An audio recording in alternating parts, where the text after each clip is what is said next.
click record and okay, I think we are basically off. Teklehaymanot Weldemichel, thank you so much for joining us today. My name is Skander. I'm joined by Jamie as always. Welcome to Rising with the Tide podcast. Today's a slightly different topic than what we're used to, but we're still very, very happy to have this conversation.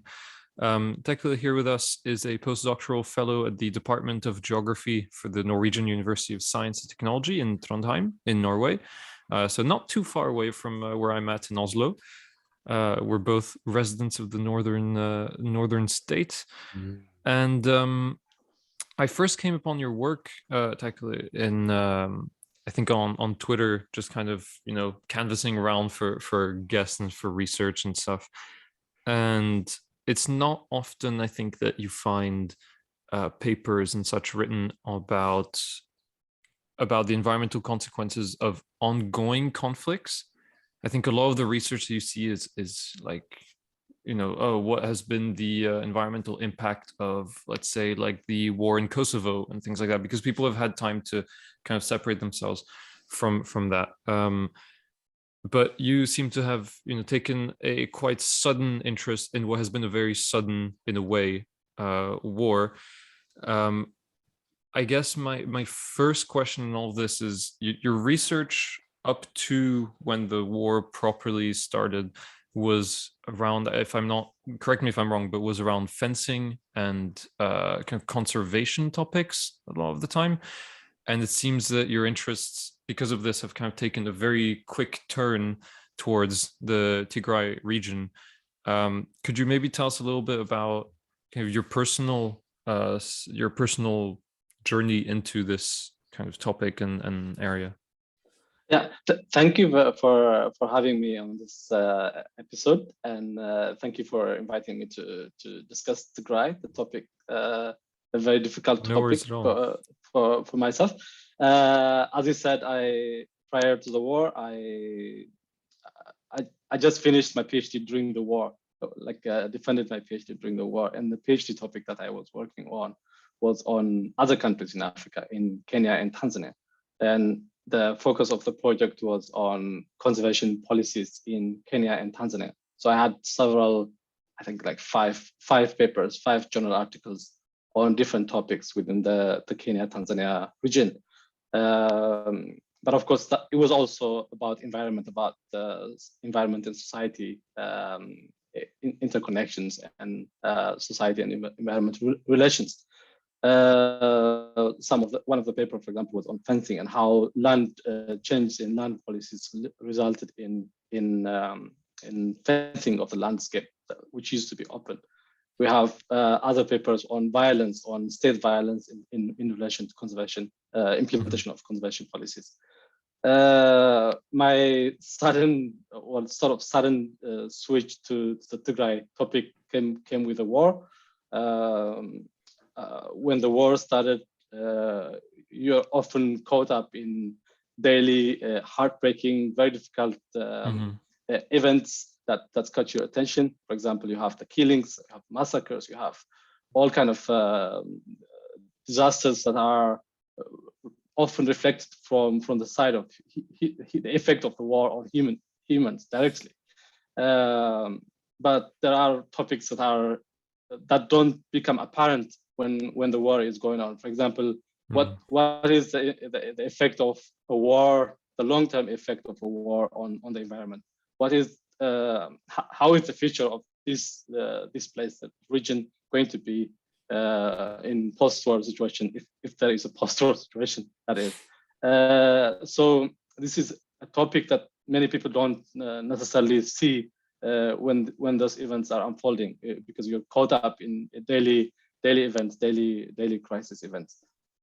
So that's how I came to write about the environmental impacts of the war.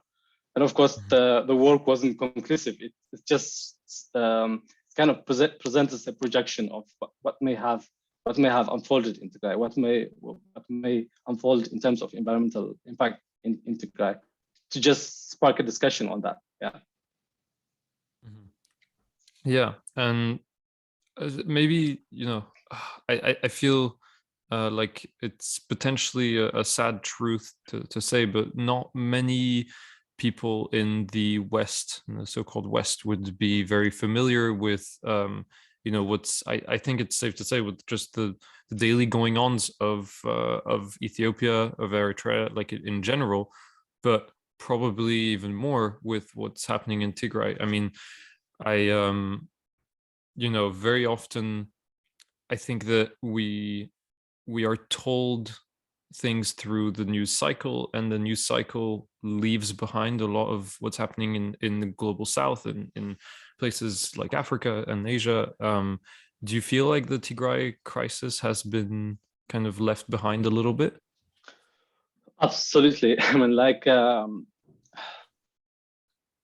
so originally, I am from Tigray. I was born and raised in Tigray, and I studied. And so the first time I moved out of the country was when I came to study my master's degree in Norway. So my connection to Tigray is personal. So my entire family is caught up in the crisis. So as a person, I feel the crisis has been neglected. For example, I personally haven't directly talked to my own parents for 7 months now. Yeah, Yeah, that's something I and was actually, sorry, just yeah. something I definitely want So to ask you so about as well yeah, later. yeah. So, and this is, I mean, I'm actually one of the few lucky ones to have been able to talk to family members during the last one and a half year, since almost 1.5 years since the war started. Many people haven't done that. And as according to several reports by the UN and other international organizations, the Tigray crisis is one of the biggest crisis in the world at the moment. Like in terms of like the human impact of the crisis, you have the numbers vary, but up to 7 million people who are under siege, under complete blockade, where there is no medicine going in, where there is no humanitarian assistance going in since like for almost a year now, or over a year, almost complete blockade. And you have daily attacks, drone attacks, and lethal weapon attacks going on civilians in the region. And the coverage in terms of the news coverage is really limited, and that has a lot to do with how the blockade is implemented. The part of the blockading of the region is the ban on media reporting, ban on journalists traveling through the region and reporting from the region. We haven't seen any international media journalists going into Tigray since June. The last time we had a journalist on the ground was in June. And also, of course, like local Ethiopian media actors cannot go into Tigray. So you have absolute blockade in terms of like information coming out. And of course, the communication blackout. Like we haven't had internet in Tigray for over a year now. 15 months. So you can imagine the amount of information that's trickling out of the region is really, really limited. And that's through like very few spots of internet, or someone who has managed to smuggle himself or herself out of it. That's how we get information. So that's made it very difficult to report on. Yeah, maybe I really, really want to get into your written work for sure. But just because I know that a lot of our audience is Western, and and I'm not going to sit here and say that I'm an expert on the Eastern African history either.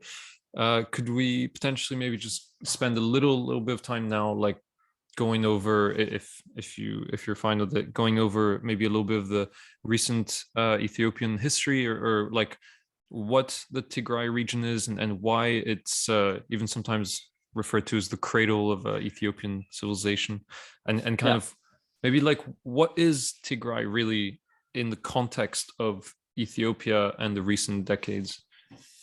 Yeah, so that is a very important question and a complex one, of course. So Ethiopia is, well, we claim that Ethiopia has a long history of continuous statehood. So we had some claim that it's a 3,000-year history of statehood, and of course the Ethiopia that we know now was created. I mean, the territory that as we know it now was created in the 19th century, along with the European expansion into Africa and Ethiopia expanding itself to the south, incorporating more territories. And the nature of the Ethiopian state is particular, that we had a very centralized imperial kind of state where every power of the country is concentrated in the capital, concentrated in one center. And this has been problematic because part of that centralizing power was assimilating people, forcing people to drop their cultural, historical features and to submit to central power. And people fought against that for a long time. For example, we had the last emperor was Haile Selassie, who was the Rastafari or Haile Selassie, who was deposed of power in 1974. And part of the reason why his government collapsed was there was strong student movements, strong societal rebellion against him, with the ultimate objective of decentralizing the country, with the ultimate objective of giving rights to the peripheries, rights to the groups on the peripheries. And in that struggle, and of course the downfall of Haile Selassie was followed by a military sort of fascist state, military government that ran the country from 1974 to 1991. And that period was a period of civil war, where various ethnic groups were fighting the central government, and Tigray was central in terms of fighting the central government for more autonomy. And that culminated in the downfall of the military government in 1991. And we have, from 1991 to 1994-95, we had a transitional government. By 1995, we got a constitution which recognized the autonomy of regions, the autonomy of various cultural ethnic regions. And Tigray played a major central role in terms of enabling the decentralization of power. But of course, this wasn't perfect system. There was a lot of problems with the way the government was formed, with the way the country was governed for 27 years, from 1991 to 2018. And there were uprisings, there were protests against the state, which resulted in a change of government, not government, but the prime minister in 2018, which is the current prime minister we have, who everyone thought was reformist, everyone thought was I mean, he won a Nobel Peace Prize. Yeah, I was going to come back to that. So of course that was also a very problematic take from the media, from the international community, to think that just one person can change the country. It can't. It's a system, and it requires systematic, requires strategic work to reform and to make it work. But everyone fall for the one messiah taking over the country and changing it, and that led to include everything, including winning the Nobel Prize, which is really shameful to think about. Yeah. So it's quite complex history, I guess, of power relations within Ethiopia. And can you let us know just what how many people live in Tigray compared to Ethiopia? Large? So like I said, Ethiopia is a federation. Since 1995, it became a federation. So a federation entails that there is a central government, but there are autonomous regions. And Tigray was one of the 9 autonomous regions. And it's not the most populous region. It's only 6 to 7% of the Ethiopian population. And that is about 6.57 million people who live in Tigray. And that is, you can calculate the percentage. It's about more than 100 million people live in the country. Wow. so now we have about 7 million people who are in the region, which has been like bombarded and torn. So that's more than the population of Norway, isn't it? Yeah, it is bigger than the population of Norway.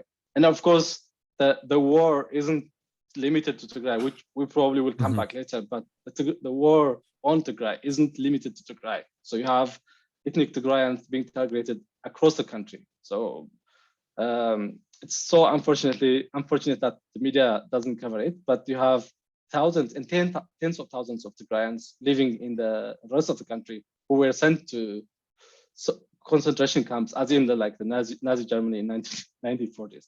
So the number of people who live in Tigray are about 7 million, but you have the rest of the Tigrayan ethnic population living in the rest of the country suffering from it as well. Yeah, and I mean, in terms of the importance of the region, I mean, Ethiopia is Africa's second most populous country, I think. Yeah. Like it's. I mean, it's a titan of Africa, and for some reason, we still haven't really heard much in the West about it all. Do you think that there's is there more of a structured kind of systemic reason as to why this conflict in particular isn't talked about, or does it reflect a more, like what we said before, more like systemic kind of put down in general or invisibilization of global South news? I think that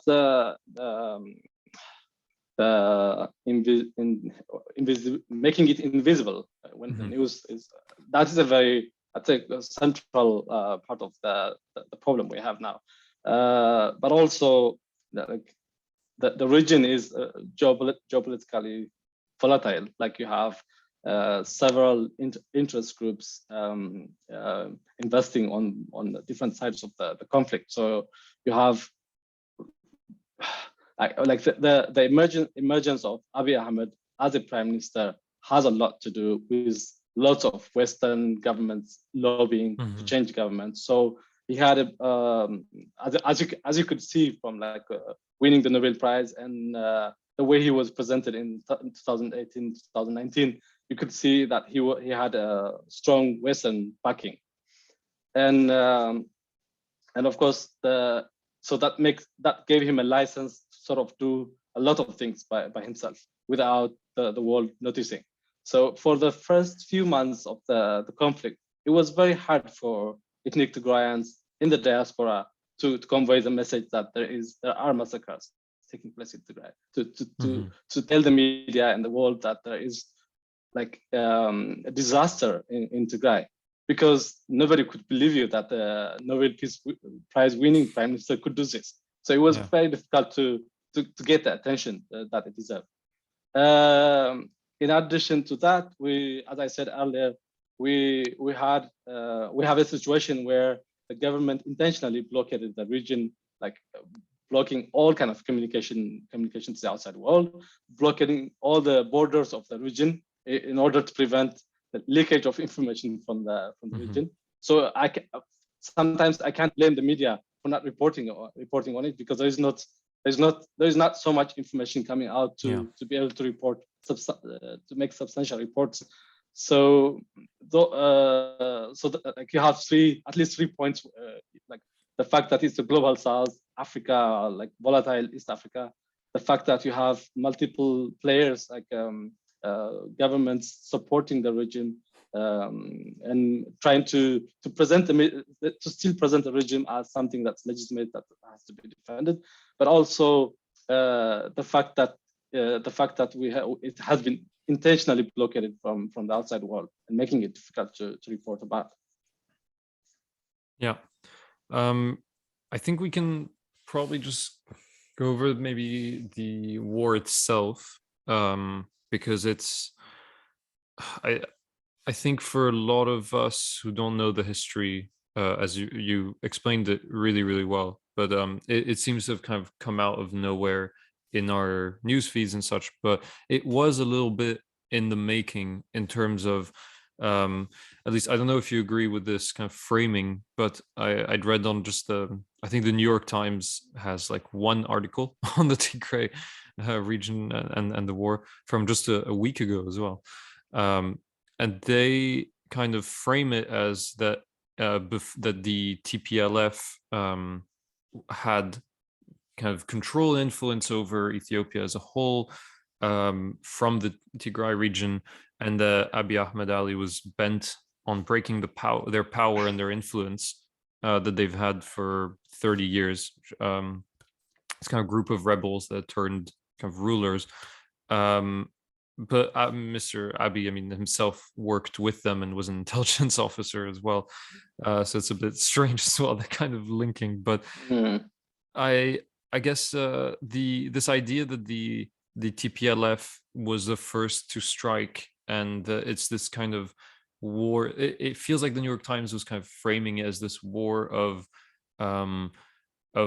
Abiy Ahmed versus this kind of almost like a cabal of sorts of like high rulers who are losing their influence, whose influence is waning, and Abiy Ahmed comes in and tries to kind of break this power and this influence. It felt a little bit one-sided. Yeah. I don't know if you've read it. I can I also I get that from all the reading newspapers, new articles, and I find that really shallow and problematic kind of framing of what's going on. As I said earlier, Ethiopia is a federation, and the reason we have a federation is because people dreaded the empire, dreaded the centralized government, and they fought for more autonomy. And as I said, that the TPLF wasn't the only party that was in government in between 1995 and 2018. It was part of a coalition of parties from at least 4 regions in the country. And to blame it on TPLF, to blame the war on TPLF is problematic. To blame them for everything that happened in the country during that period is problematic. As you said, Prime Minister himself was part of the coalition government. But the problem leading up to the war, the situation that led to the war has a lot to do with the history of the country itself. The history where you have actors fighting for centralizing the country and decentralizing the country. On the one hand, the actors for decentralizing Ethiopia had won the battle in the early 1990s, and had established a country that allows more pluralistic and more decentralized form of government. But with the coming of Abiy Ahmed to power, we have seen the reversal of that. Reversal of the even though he came as a federalist, he came from the party that was governing the country as a federal state. The moment he came to power, he started re-centralizing the country. For example, appointing regional administrators are supposed to be voted for by regional councils, which are almost parallel parliaments for regions. But Abiy started appointing his own cronies in all the regions except in Tigray, and Tigray knew that this was coming to itself. It wasn't just TPLF; it was everyone. It was everyone, including myself, who could see that he was going to deploy the army and to do what he did in the Somali region, other region, and of course he did that. On several occasions, he sent a plane full of soldiers, commandos, trying to capture the regional leaders, the elites in Tigray region, and take them to. When was this? Exactly. For example, in 2019.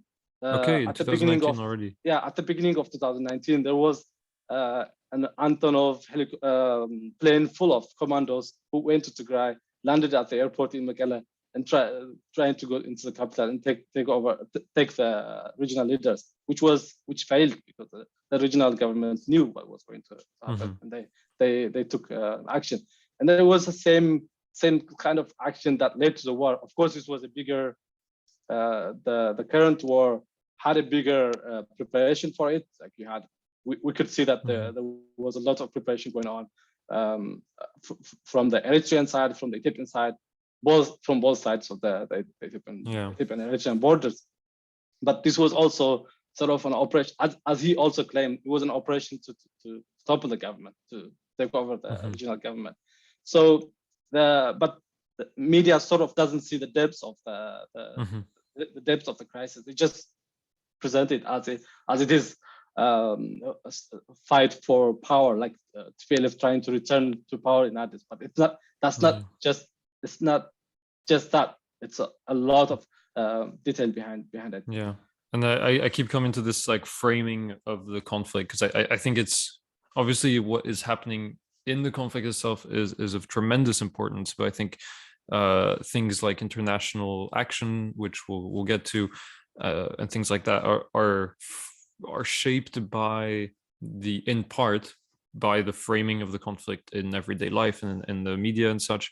So I think that's why I kind of keep coming back to this, but that's also quite disheartening to see, major media, disheartening but expected in some ways, to see media kind of, for example, the New York Times, like I mentioned, that article saying just, that the cause for the war basically was just that the TPLF forces attacked a military base in Tigray in what they called a preemptive strike against federal forces preparing to attack them, and that's pretty much it.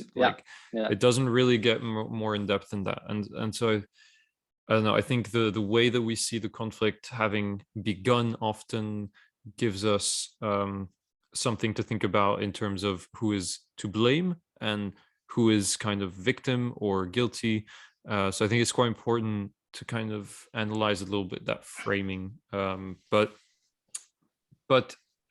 beyond the framing of it itself, one of the things that you mentioned, which was very terrifying, I think, was the total cut off of Tigray from the world. And still there are videos and such and photos that have emerged, and those have been absolutely horrifying to see. I mean, in some ways necessary to watch, but also I'm sure quite traumatic for a lot of people. How has it been for you as a Tigrayan? I mean, I'm sure obviously not good, but how has it been for you to watch that kind of from afar while being cut off? Because you mentioned that you were cut off from your family as well, and I listened to one of the podcasts that you were on recently with our friends over at what's it called, Global Rights Defenders. Yes, Global Rights Defenders, and you mentioned that you hadn't spoken to your family in months and months. I mean, has that, for example, changed?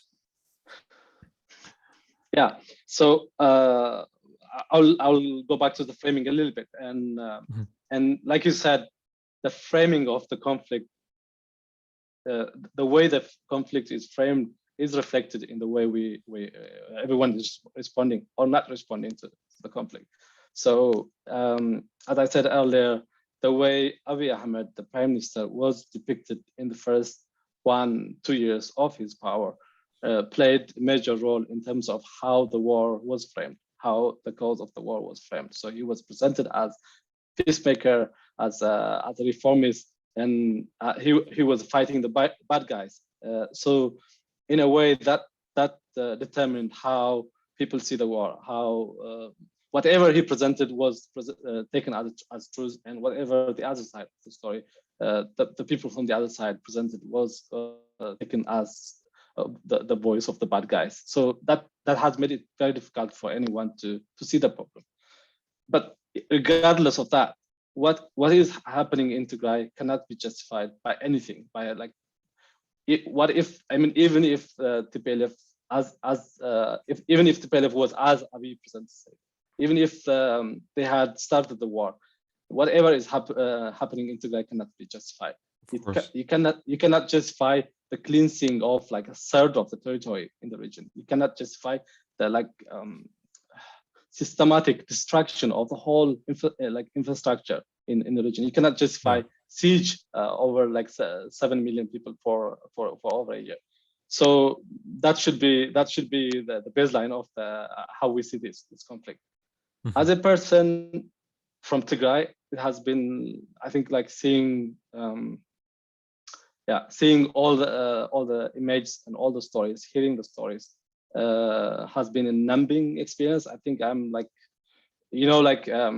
for the first few months, you wake up in the morning, yes, you see the same stories or more horrible stories on your feed, and you just feel helpless. You can't do anything. Yeah. And like one way of trying to do something was to tell the world, like to stay active on social media, on Twitter, and to write something about it. But that's not. It doesn't help. Like the reaction from the world is just really disappointing, really painful to say the least. So, like, and of course you don't stay numb. Of course you when you see massacred civilians, people that you know, when you hear the deaths of people that you know, the childhood friends, the neighbors, you don't stay numb. Your heart you just feel the pain all the time. And every time there is a new story of a child dying or civilians attacked by a drone, it just one guy said, like recently, Tigrayan diaspora said, when the stories of the atrocities become bigger and bigger, everyone feels like a family. Whoever is within the Tigray region, whoever is being subjected to this horror, feels like a family. So whenever you see an attack of civilians by drone on the one corner of the Tigray, it doesn't matter. It just feels like your own family. So that has been the case for me. I mean, like very, very difficult. And from my family, I haven't talked to. The last time I talked to my parents was on the 10th of June, and they were at the time Tigray was still like that part of Tigray was still under occupation of Eritrea. And my parents were displaced. They were staying somewhere else, and the house where I grew up was shelled and destroyed, and a lot of all the things that we had was loaded and taken somewhere else. So so that's the case. I have gotten like short clips of audio from some of my siblings during the last few weeks, and that's it. Okay. The but you kind of know that they're still alive. Yeah. A little bit. So so yes. At least I know that my siblings were all right. I'm not sure about like how my parents are, because you know, like you find out the story, makes you happy for a few seconds. The moment you get it, you realize that your family members are all right, but then you just on the a moment later you see drone attack on town or drone attack of course here and there. So you don't know if they are safe. You don't know if they are the victims of the next attack. So that is the most difficult part of it. Like you don't know. You don't know what's going to happen to them. And of course, in the last few weeks, we see famine has intensified. Like we see people are already dying. Well, they have been dying for months now, but it has become more catastrophic, more bigger scale now. And that also is very scary when you have your entire family in the region. Yeah. And I guess following on from this, because this sort of violence against and victimization of civilians is sort of a major characteristic of this war, and I just wanted to know, like, why do you think that so much violence and so many war crimes are being committed, you know, with such prevalence against civilians, not just in terms of what's motivating these military groups to act in this way, but also maybe what sort of international pressures are or aren't there that are sort of enabling this activity to take place as well? Yeah. So, like, thanks for that question. Like you said, this is like one of the most violent wars. I think like since we don't see it on the media, since we don't see the reporting, it doesn't seem like that. But this is on the equivalent of Rwanda, like what we have seen in 1994 in Rwanda, like where villages have been decimated, where like people have disappeared, like, and we have there are very few reports that pin down what happened to certain villages, like where every house is burned down and where people have reportedly been massacred. Yes, like you said, the inaction of the international community played major role in terms of like allowing this to happen. We have had reports of human rights organizations like Amnesty International, the Human Rights Watch, in the first few months of the war, showing that there was systematic killing and systematic destruction of towns and villages. And the response from the international community was just nothing. Like, I think I have like 500 pages of links and small screenshots of expressions of concerns by international actors. Like the UN would often report, issue a statement saying, "Oh, we are concerned about what's going on in Tigray. We are deeply concerned. We are horribly concerned. Whatever." So, like the amount of statements of concern is like crazy, but we haven't seen any concrete step towards like enabling, stopping the violence. And I think that has played, like people, they are doing it with impunity. Like there is no consequence to doing whatever they want. And then of course the fact that this is not one single force performing the killing or invading the region plays a major role as well. Like you have forces that are sort of out of control, even though the Ethiopian army itself has been very violent, and we have seen massacres that they carried and filmed themselves. The major part of the destruction and the killing comes from other forces that are allied to it. So you have like the ethnic militias from the neighboring Amhara region cleansing the entire Western Tigray. You have Eritrean forces with vengeance coming into Tigray, destroying everything, taking like my own parents' home was looted by Eritrean soldiers. Eritrean soldiers kept livestock in it, livestock that they slaughter in our house for months. So like the level of impunity is crazy. Like so the fact that we have multiple forces coming in with different kind of orders into the region also played major role in this. And the Eritrean region doesn't care, like whatever condemnation. Very quickly just talk about the Eritrean regime. Like, why does Eritrea take part in this? Yeah, so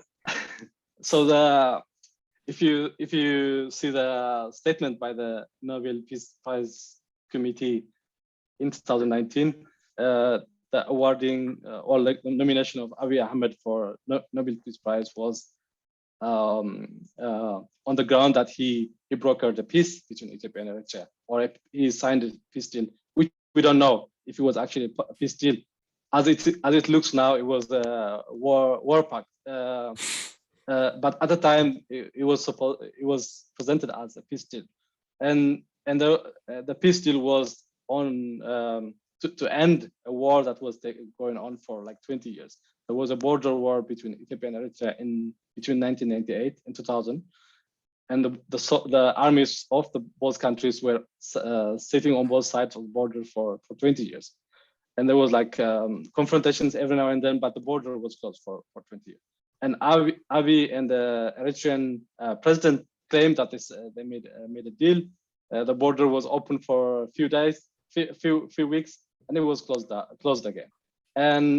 But at the time, people were euphoric. People were very happy about the opening of the border. We all celebrated it, but with a lot of reservation, knowing what kind of person the Eritrean president was. And they proved that right as well. Like in the following months, we would see Ethiopian and Eritrean prime leaders going back and forth between the capitals, but nothing real was going on the border. Nothing real was happening in terms of like opening discussions between the communities, the local governments and local governments on both sides of the border. So And then we see a growing tension with the closing of the border. We see growing tension, growing calls for taking down the government in Tigray, replacing it with government that is like loyal to the federal government, and sort of like we could see the antagonism from the Eritrean side in terms of like changing the government in Tigray. And it went on and on. When we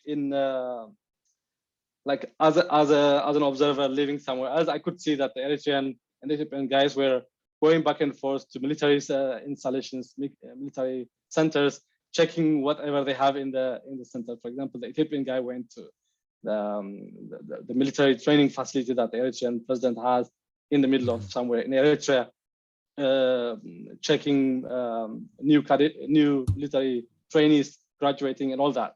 And we also see reciprocal movements from the Eritrean guy traveling to Ethiopia and visiting military facilities. And that was a clear indication that there was something going on. Yeah.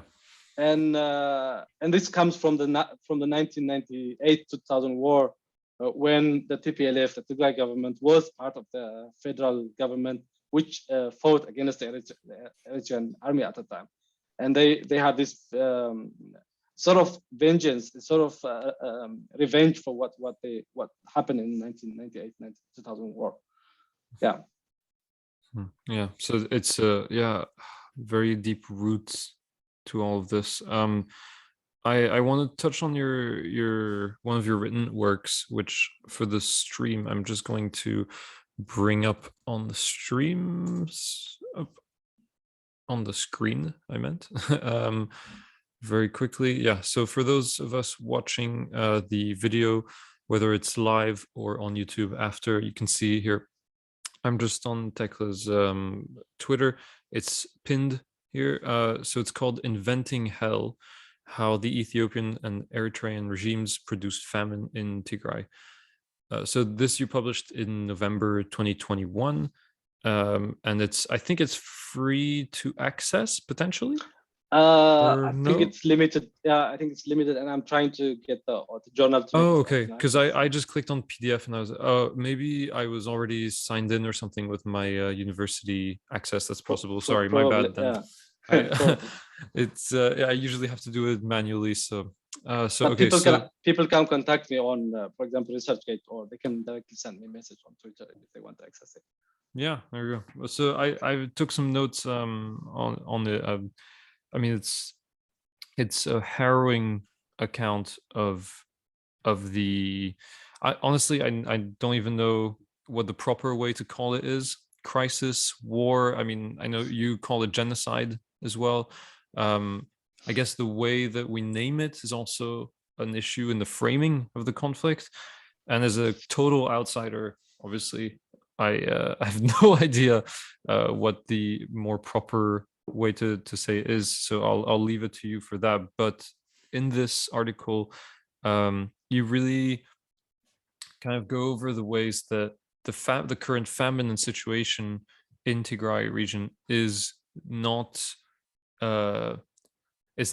something produced by hazard. It's just it's completely man-made, and it's something that has been and is being engineered. So just for our listeners here, to recount a few of the things that are in the article, hundreds of thousands of civilians allegedly have been killed. The conflict has forced 70,000 people to seek refuge in eastern Sudan, has internally displaced more than 2 million people. Tens of thousands of women and girls have been subjected to weaponized sexual violence that we know of. Ethnic Amhara militia have allied to Ethiopian regime and have which both have been charged with ethnic cleansing of Western Tigray. And there's also been accounts of concentration camps, and random killings, as well as systematic killings. So these, I mean, these are the makings of a genocide in my view. I mean, I don't know what your kind of beliefs are in terms of that. Do you see it as a genocide in the making, as a genocide that has already happened? Yeah. So like friends and I, we've been checking like what are the criteria for calling something a genocide, and the Tigray crisis or whatever, like you said, it has passed that, like has all elements of the genocide conventions, agreed points that you define something as genocide. And one of the key elements of determining something as genocide or not is whether there is intention involved in what is happening. For example, intention in terms of the killings, like is it just random byproduct of like a side collateral damage during crossfires, or is it something that is done systematically? Does it involve like is there an intention of doing like maximum damage to the society that is being targeted? And as I try to show in the article, which is very limited, by the way, very short paper, we see Western Tigray, like a vast part of Tigray on the western side, was clearly ethnically cleansed. Like there are very few Tigrayans left in that part of Tigray. So you have over 1 million of them displaced, pushed, like put into trucks and dumped, along the side of on the bordering the river. Many of them were killed and dumped in the river, on the river that flows towards Sudan, and we have seen bodies and after bodies floating on the river on the Sudanese side of the border. We have seen, you can also go through satellite image of the area, and then you could see all the villages are burned down. Like you could see them creating rings of fire around them. And when you go to the central and eastern part of Tigray, you see the same kind of processes taking place, like soldiers going into town and shooting everyone that moved, soldiers going house to house, hunting young men and killing them. For example, you have Aksum, which is a historic city in central Tigray. In Aksum, Eritrean soldiers went house to house hunting men and killing them in front of their family. And you have all of that going, that happened across Tigray during the many months of occupation. And then, so which is what I tried to show on the article. And as if the violence, as if the killings, the systematic random killings are not enough, you also see systematic blocking of the region, systematic creation, construction of famine, making of famine in the region. As I tried to indicate in the article, you have several steps that the Ethiopian government and its allies took to enable famine, to create famine conditions, from changing the financial system, the banking system in the country, the banknotes, to all the way to blocking humanitarian aid to prevent people from accessing aid that they need to survive. So so for me, and I think for everyone that has been following the war, this is clearly genocide. This is clearly it clearly meets the criteria for determining as genocide. But as you said, there is a problem for the international. For example, the U.S. Department of State, they had a statement in March or something where they said ethnic cleansing has taken place in Western Tigray, and there was also an ongoing analysis research to determine whether this is genocide or not. But now they say they have to hold it because they don't want to prevent the peace. They don't want to prevent dialogue, which is so absurd to think about. Yeah. I mean, these definitions are often, I think they can be productive, like in helping us really differentiate between different realities, and not to compare like one little thing to a big thing. But then also, of course, as we know, they can be utilized politically. I mean, in Rwanda, for example, I think it was Clinton categorically refused to say the word genocide over and over and over again, just because they knew that they would have to intervene, or the international community would push them to intervene if it was the case. So yeah, unfortunately, it can be a double-edged sword in some ways. In your article, I think it was like the second part or chapter of it. I think that was one of the ones that scared me the most, even in its kind of in its like inhumanity in a sense. I think the way that you explained how the food stocks were all just taken by enemy armies, and that farming was just prevented. I mean, like, the idea of preventing someone to farm is so, I mean, we're not PG-13, so fucked up in so many ways. But yeah, the fact that Ethiopian and Eritrean soldiers went village to village telling farmers to stop farming, that they faced violence and arrest if they refused, as well as having their livestock slaughtered, means that as you mentioned in your article, according to the UN, only 13% of annual crop productivity is expected. I mean, 13% to feed a whole region of what you said, 7 million people. Yeah, is absolutely insane. I mean, and then the money, the banknotes, I think that's one of the more twisted ways, I think, that they've done this. So again, from your article, 2 months before the war, the National Bank of Ethiopia printed new currency notes, meaning that the old ones were made non-valid within a short time span, and they printed new currency notes, restricted exchanges and withdrawals, so that when the war broke out, many Tigrayans lost their savings because they couldn't switch them out, because of, as you say, when Mekelle fell, people traveled hundreds of miles to change their money, only to find out that the deadline had already passed to change their money, meaning that for millions of people, their entire savings were effectively just wiped out within just some bureaucratic window of time that had passed.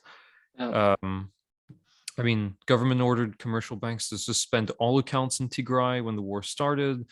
It's inventive in a way, but in a very, very twisted way. Yeah. And I think I think that the international community part that we've been talking about, I was quite glad to see that MSF was in Ethiopia and in Tigray, but that unfortunately they've suffered the execution of 3 of their members, and that they've now been banned still from Ethiopia. Yes. So I'll start from the banking.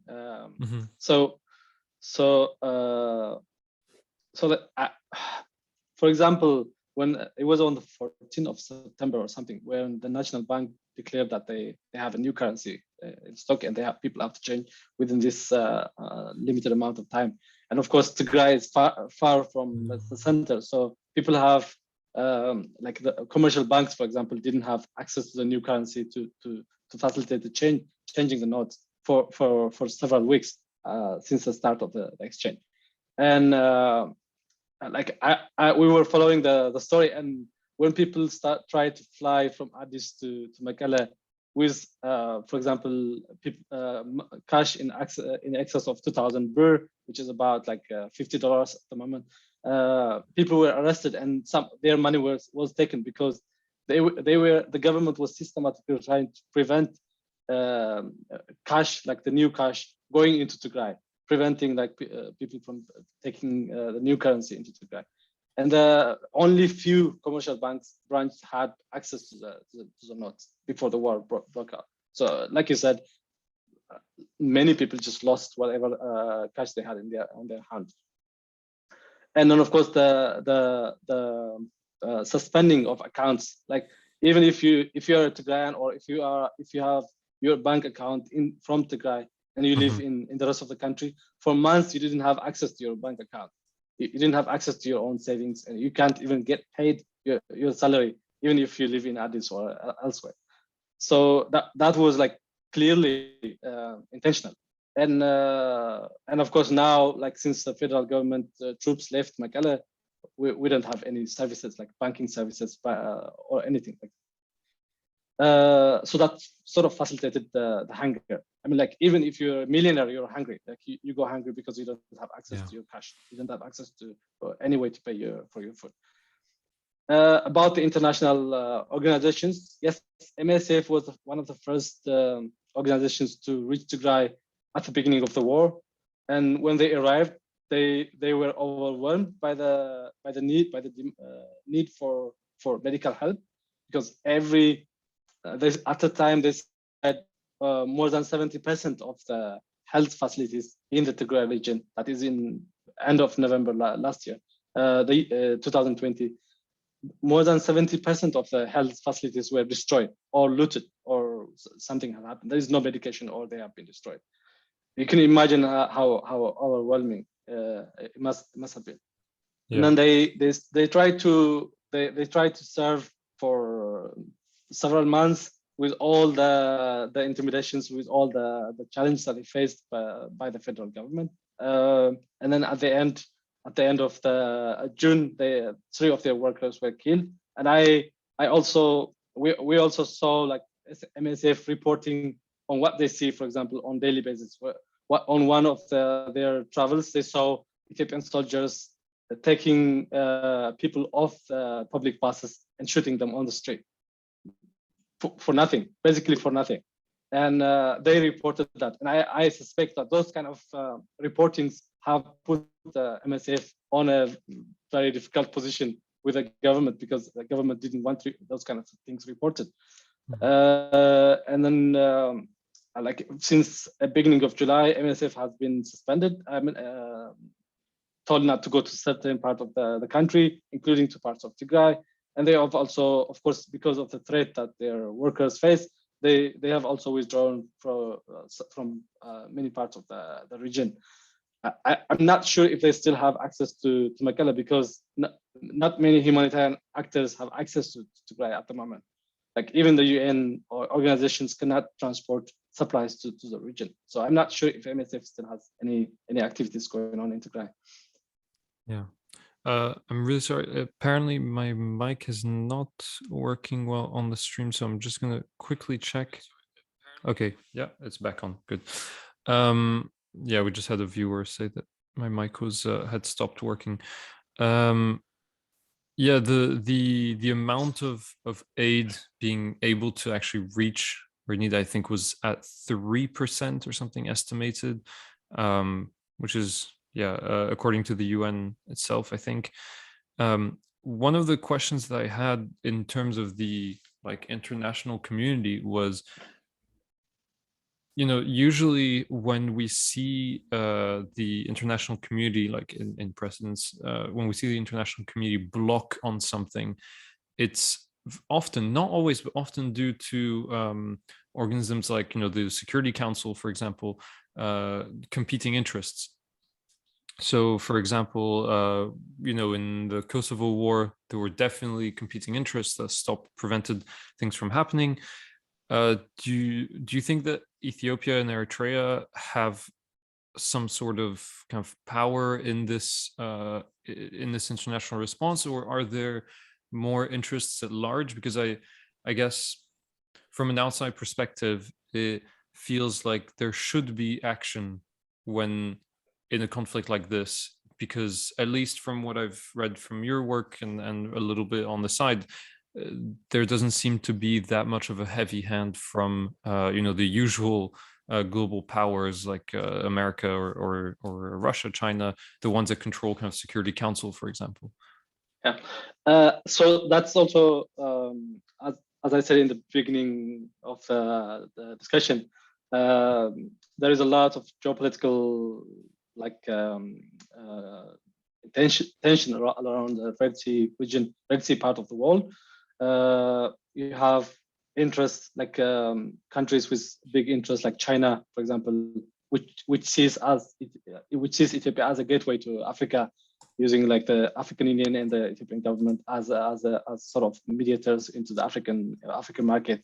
We also see emerging powers like the Middle Eastern, the Gulf countries, petrodollar countries, moving in and using their every means to stay relevant in the region. We also see Russia sort of like replacing the West, Russia and China replacing the West in terms of influence in the region. And the Ethiopian government in the beginning was like, for example, Abiy Ahmed was presenting himself as liberal, pro-market, like sort of like globalization kind of government, and he was pro the Western kind of government. But when the war started and when the condemnations from the European Union, for example, started coming, you could see the Ethiopian government sort of, if there was a picture, you could see the movement month by month towards the east. You could see slowly shifting alliance with China, towards China and towards Russia and other powers. Mm-hmm. And you could see that reflected in the Security Council meetings as well. Like over the 15 months war, we haven't seen, for example, open discussions on Tigray. Like there were like one or two open public debate on the crisis, but you could also see China, Russia, India. India is a non-permanent member of the Security Council at the moment, blocking any form of resolution. Even the resolution that they have, the only resolution that they have managed to pass was like one of the weakest resolutions, like in Security Council's Council history probably. So yes, there is a geopolitical interest, and the West sort of like in the beginning they saw Abiy as an ally, so they were trying to prevent him from being pressured. But later on, you could see when the West realized that there was horrific stuff going on, when they tried to influence, you could see the Ethiopian government shifting towards the east, and you could see that the shift towards the east. You could see that in terms of where weapons are being procured from, like where drones and other weapons are coming from. You see Iran, the United Arab Emirates, China, Turkey, to some extent Russia supplying lethal weapons and drones to the region. And it's so weird that you see Iran and United Arab Emirates, who historically don't working together and flying drones to this country. So there is a weird mix of manipulation of geopolitics here. Do you think that some of these countries are trying to show this to use this as an example of what happens to like independent regions who kind of try to separate themselves a little bit too much potentially? Yes, exactly. I mean, like China's position, for example, is heavily, of course, it has a lot to do with Ethiopia's position in Africa in terms of like as a gateway for the Chinese government to Africa. But it also reflects the domestic politics in China itself. The fact that China is also doing the same things that the Ethiopian government is doing to the Uyghurs. So they see their own reflection in terms of what's happening in Ethiopia, and you also see that, for example, with the United Arab Emirates, for example, on the war in Yemen and how the Houthis are, what it's doing to the supposed terrorist state in Houthi. So I think it's a reflection of what's going on in their own countries and how they don't want this to unfold in their own countries. So, but of course, there was an article recently. I think it's in Washington Post, where the spokesperson for the Tigray government, Getachew Radda, says that they have turned Tigray into sort of drone and lethal weapon testing ground, and I feel like that has also to be taken into consideration, how like the emerging powers like Turkey, Iran, and other countries who are producing some of the most lethal weapons are using it as an opportunity to test what kind of weapons work to exterminate people. And while this should scare the world, I mean, like everyone should be scared about like testing weapons on people. it doesn't seem to get as much traction from especially from the Western world. Like, yeah.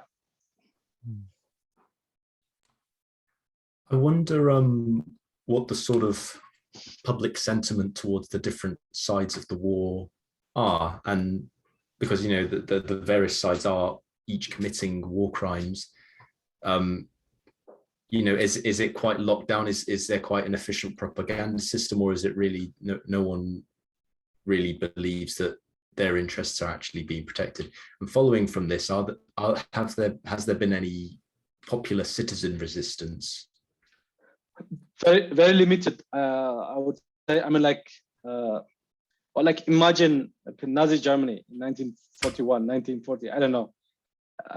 As a Tigrayan, I see what's in Ethiopia at the moment almost as equivalent as what was going on in Germany during the war.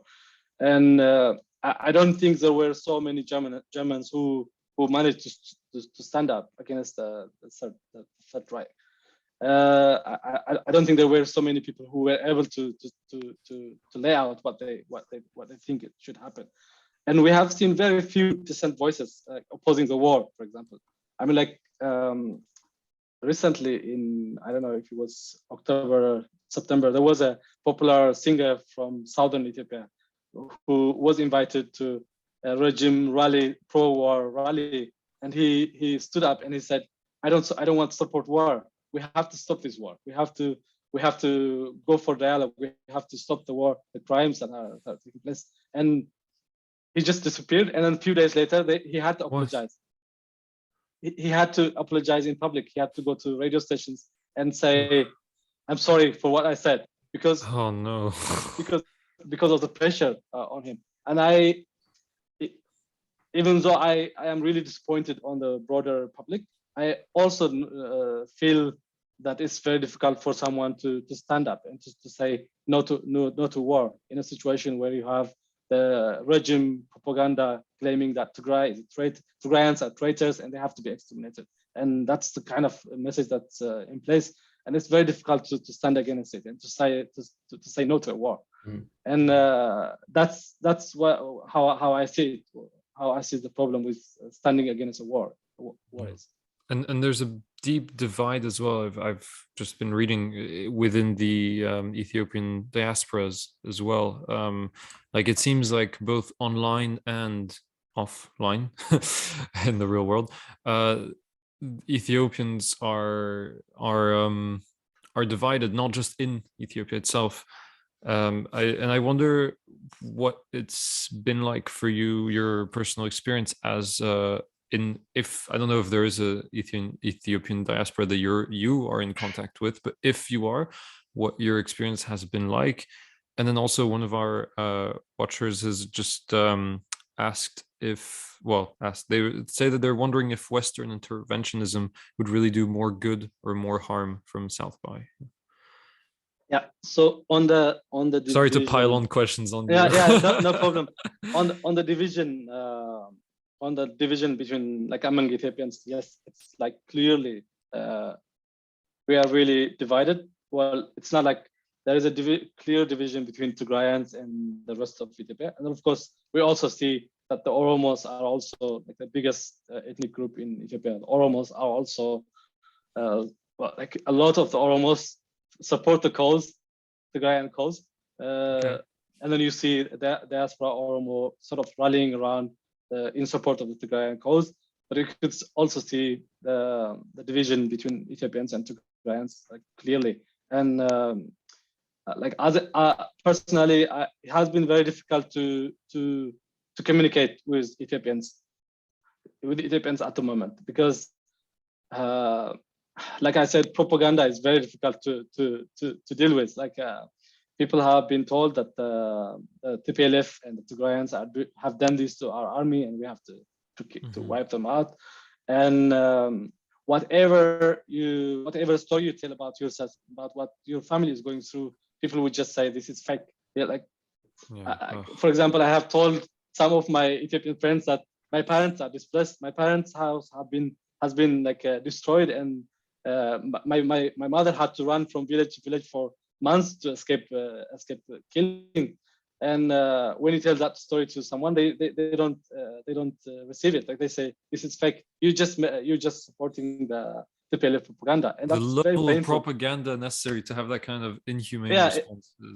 it is so unreal. painful to listen. It's painful to communicate. So in a way, I try to both on social media. I mostly use Twitter, and both on social media in person. I try not to sort of engage, because if you see a story like a Twitter story that I have posted, on the comment section, you see like really hateful comments, hateful and claiming that this is fake, this is propaganda. But I know the story. I know it's true. It's my neighbors that have been killed. It's all the story. Oh, sorry. I think you've just cut out. Oh, Jamie, can you hear him? No. No. Oh. Doesn't seem to be a connection issue though. It might just be a Yeah, I think it's just manual a thing. mic. Yeah. But yeah, thank you, South by, for the question on the Western interventionism. Oh, can you speak? Yeah, can you hear me? Yeah, there Can we go. hear you. Yes, Right. that We're was back. something with my No worries. head. Yeah. So I try to sort of like limit the amount of interaction I have with Ethiopians, which is unfortunate, by the way. We should have talked. We should have had like more discussion, but it's also very difficult to do that when you're going through a lot of horrible stuff. Yeah, for sure. So yeah, just to go back to our watcher South by's question on Western interventionism, do you think that there's an opportunity for it to do more harm than good if the West per se would act? I think this is yes, I understand the fear about like Western powers regimes imposing stuff on the global South or the East, whatever you call it.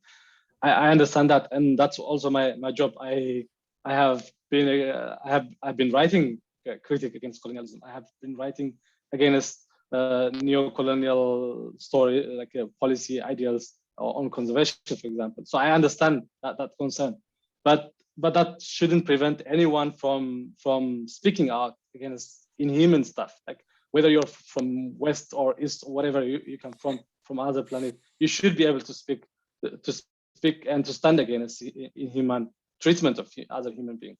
And Western governments, I think they have actually failed to intervene. It doesn't necessarily have to be military intervention.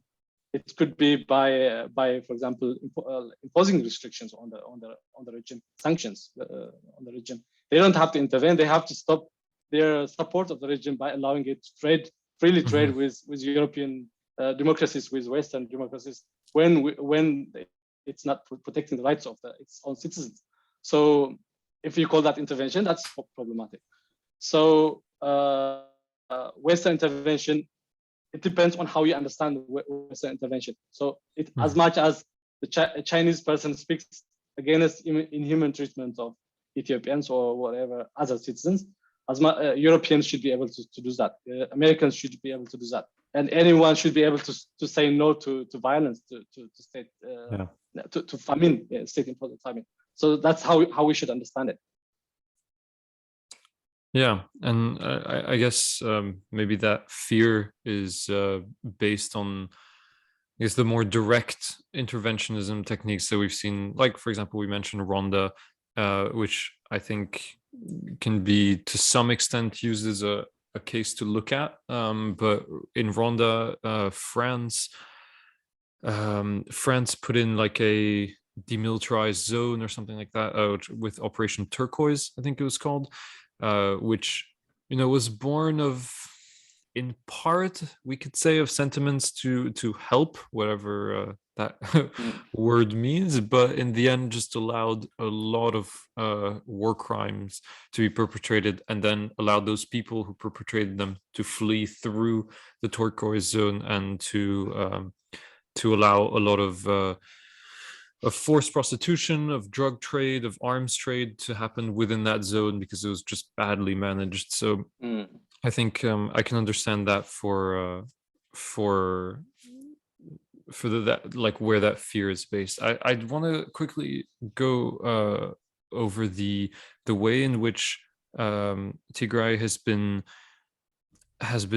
kind of the propaganda, and the way in which the propaganda has shown Tigray as this, was it that, I mean, Abiy Ahmed has called it cancer, I think, or like the region or its people as cancer, as weeds.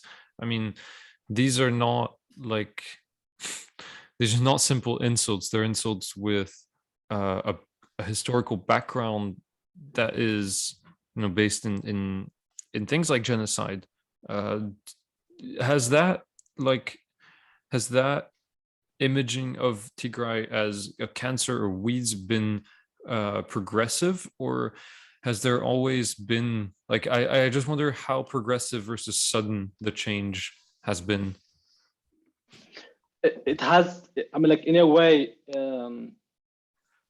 yeah. So like you said, it's classic genocidal kind of rhetoric. Like the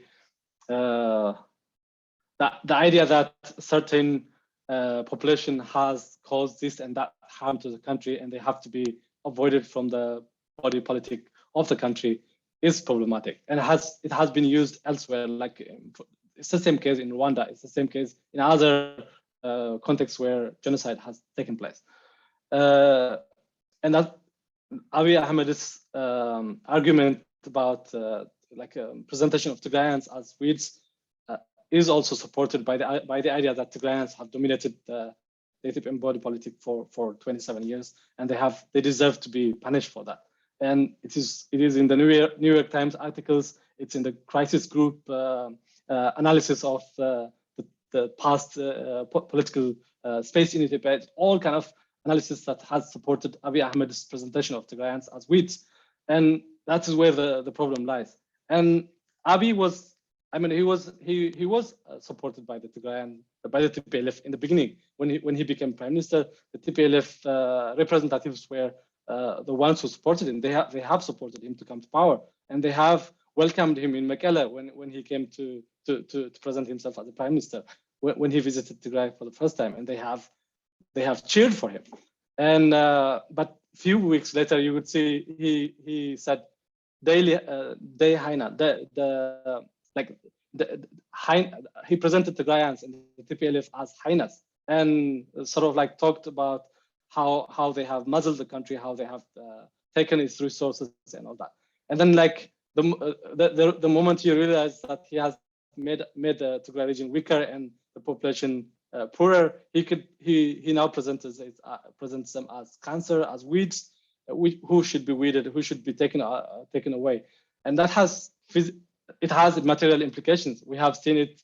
We have seen Addis residents going from neighborhood to neighborhood, weeding Tigrayans, like taking Tigrayans out of the society, Addis society.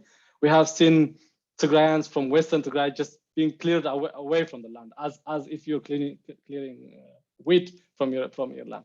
So it progressed, but he also bought into Abiy. He didn't come up with all this by himself. He was part of this centralized people who would prefer centralized governance, centralized government, who saw people who asked for autonomy as weeds, as people who see the people who support the centralized Ethiopia, see the people who the actors who see the centralized power in Ethiopia as problematic, and so they want them to be avoided. They want them to be taken out of the system. So he bought into that idea as well. So so it's sort of progressive, but he also taps into an existing narrative by the centralized Ethiopian elites who support the centralized Ethiopia. Mm-hmm. I think we're gonna have to slowly start to close things up because we've been running for an hour and a half now. But I mean, there's so much more to say. I don't think we can even close the topic at some point, but maybe something to kind of start to finish on would be one of the things that you write, I think, at the end of your paper, Inventing Hell. You write something along the lines of that you feel bad almost focusing on the environmental impacts of the war on the region when when millions are hurting to even like worrying about their own survival. Do you think that you'll be able to kind of carry out like environmental assessments of the effects of the war? Is that something that you'd want to do? And I guess also then that kind of leaves open the question of how important is the environmental damage. I think maybe because our podcast is also a little bit more about the environmental side of the things, maybe we can kind of end on something a little bit related to that. Yeah, absolutely. I mean, so as I say in one of the, I think it's a blog that I wrote for Tigray, where right. I say whereas the environmental concerns are very important, we seem to focus on just the daily humanitarian crisis, but this is humanitarian as well as environmental crisis. So we would have to talk about the environment at some point, or we have to start talking about it, because even if people survive the crisis, the famine and all the killings that they are going through, they would need to live in Tigray. They would need to those landscapes to be kept, those landscapes to be maintained and to use them. They are mostly farmers, so they would need the landscape to be restored.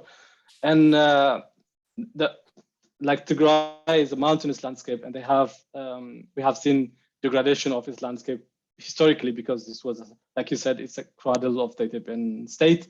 We have long history of settlements, farming and all that. So as a result, you have more like degraded, to some extent degraded land.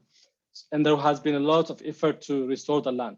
And as I argue in the Tigray blog, I think the war is leading to reversal of what has been achieved in the last 30, 40 years. And we would have to talk about that. We would have to invest like an analytical time to understand what's going on to the environment and how can we address that in post-war situation. So yes, I will. I think I will.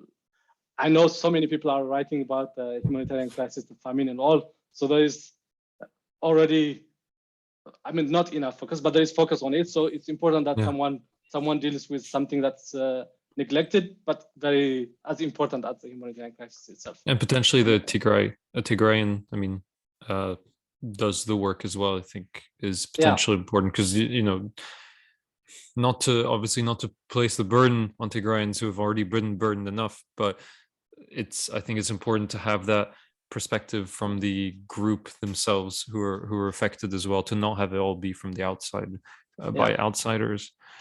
And it's a shame that also reading about the last like 30-40 years of Tigray, like reversing and the environmental damage has been done, like regreening and I mean and you put it into your own words as well as a story of like a success story environmentally, as a kind of comeback, a big comeback for the region, and for like as an example of what can be done after such a famine as I think it was, what did you say it was in 1984, 1985? Yeah. 1984, 85, yeah. And so I guess that story of resilience and of coming back from those bad odds is unfortunately being put to the test now in terrible ways. But I think I hope that we can see that story kind of repeat again when,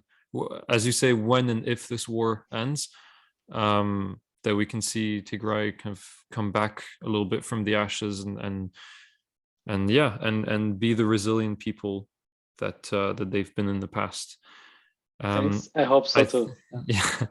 I think that we'll potentially leave it here, but we would absolutely love to have you back on the show Yeah. to talk some more. I mean, there's just so much more to talk about, and I'm sure over the next few months as well, it'll be quite a hectic time for this topic. So, Dr. Weldemichel, thank you so much for coming on the show. Thank you so much for having me, and I really enjoyed the discussion. Really good questions. Thank you. Yeah, thank you. Thank you. And could you maybe just quickly tell our listeners where they can find you? Like just plug a little bit, or what to look at in terms of to find news on Tigray that's reliable. So I tweet a lot. So follow my Twitter account, Teklehaymanot at Teklehaymanot on Twitter, and you can also follow, for example, omna.org, which is an advocacy website where Tigrayan diaspora activists are advocating for Tigrayans, and also another website that's has been very crucial in terms of documenting the crisis is tighat.com. It's also sort of chronicling the damage, chronicling the. How do you spell that? Sorry. TGHAT.com. Okay. Yeah. So as well, one of my articles was on that website as well, like the environmental impact of the war. So you could follow Tighat on Twitter as well. Twitter, like just at Tighat. It's the same with Omna at Omna on Twitter. So those are some of the websites, the pages where you can find. And also, thank you for that. Could also follow Tigray Heb on Twitter, which is also sort of advocating for Tigrayans on the media. Yeah. Okay, fantastic. Thank you so much for those resources. We'll definitely check them out. And for everyone listening, you can find this episode, which is right now being live streamed, but you can find it recorded and put up on Spotify, on Google Podcasts, everywhere that you listen to your stuff, on YouTube as well, if you prefer watching the video version. And yeah, we're trying to do every Tuesday at around this time, maybe 5-6 p.m. UTC on twitch.tv/risingwiththetide. And you can also go on our website, risingwiththetide.org, where you can find all of our episodes. We have over 40 now, and infographics and such. And finally, also on Patreon, where if you'd like to support the show, it's now self-running, but it always helps in case someone backs out and we have to cover the costs ourselves. At Patreon.com/risingwiththetide podcast, I think it's at. And yeah, I think that's pretty much it. All right, Tekla, thank you so much for coming. It's been a real pleasure to have you on, and you're welcome anytime. Yes. All right, take care then. Thank you. Bye-bye. See you.